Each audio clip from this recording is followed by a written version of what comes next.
महायुतीच्या नेत्यांनी रात्री सीएमची भेट घेतलेली आहे। राधाकृष्ण विखे पाटील तटकरे हे वर्षावर गेले होते, तिथे त्यांनी भेट घेतली। अशोक खरात प्रकरणामध्ये चर्चा झाल्याची सुद्धा माहिती मिळते। रुपाली चाकणकरांवर कारवाई होण्याची शक्यता आहे आणि या कारवाईनंतर चाकणकरांची चौकशी होण्याची शक्यता आहे। रुपाली चाकणकर अशोक खरातच्या मंदिरावर ट्रस्टवर संचालिका म्हणून होत्या।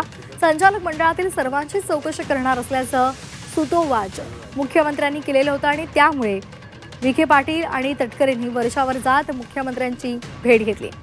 ओम देशमुख आमचे प्रतिनिधी आपल्यासोबत जोडले गेलेले आहेत। ओम, आपण पाहतोय राधाकृष्ण विखे पाटील आणि तटकरेंनी वर्षावर जात मुख्यमंत्र्यांची भेट घेतलेली आहे।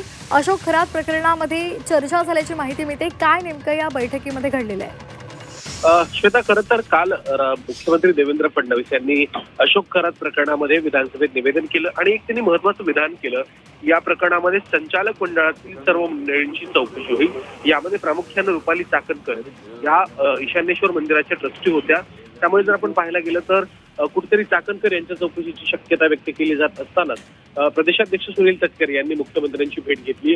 अर्थात या भेटीमध्ये इतरही राजकीय विषयांवर चर्चा झाल्याचं कळतंय, परंतु मुख्यत्वे राष्ट्रवादीच्या नेत्यांचे जे काही फोटो समोर येत आहेत किंवा त्यातल्या त्यात रुपाली चाकणकर यांच्या संदर्भात जी काही चर्चा प्रामुख्याने सुरू आहे, या अनुषंगाने आता पुढे काय कारवाई होऊ शकते या संदर्भात या भेटीमध्ये चर्चा झाल्याचं सुद्धा कळतंय।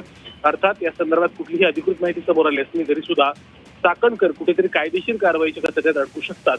या पार्श्वभूमीवर तटकरे यांनी घेतलेली ही भेट अनेक अर्थांनी महत्वाची ठरते। त्यामुळे मुख्यमंत्र्यांनी केलेल्या सुतोवाचानंतर आता चाकणकर यांच्यावर कारवाई होते का हे देखील पाहणं महत्वाचं होत आहे। श्वेता, धन्यवाद ओम, दिलेल्या सविस्तर माहितीसाठी।